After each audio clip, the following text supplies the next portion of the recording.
My name is E. Lockhart, and I'm the author of We Were Liars and The Disreputable History of Frankie Landau Banks and a bunch of other novels for young adults.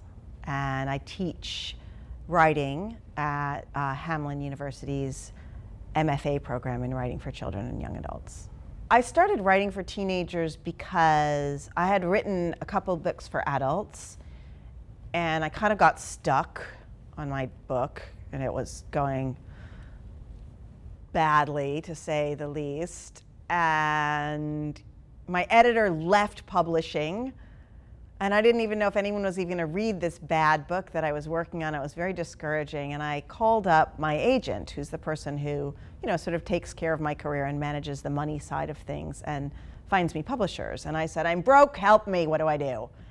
And she said, "Let me get back to you."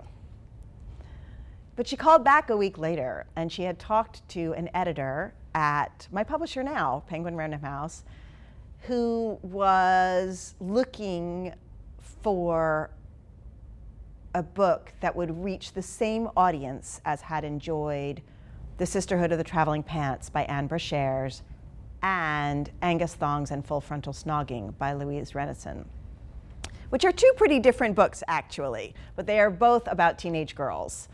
And I went out and I read those two books, and this editor had read my grown-up stuff and asked for a proposal.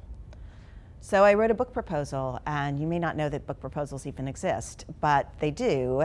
I wrote maybe 14 to 20 pages in the voice of my main character, and I described everything that was going to happen in the book, the themes of the book, the plot, the main characters, all of that, but all as if the main character was talking directly to you. And I think that's why the book sold. So I sold this book. It's called The Boyfriend List, and Random House actually offered me a 2-book deal, which meant that I was definitely going to write another book for teenagers.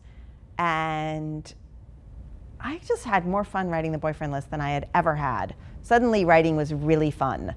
And it came out better than any of my other stuff, and I could tell. And so, then I wrote the next one, and it's been going on ever since.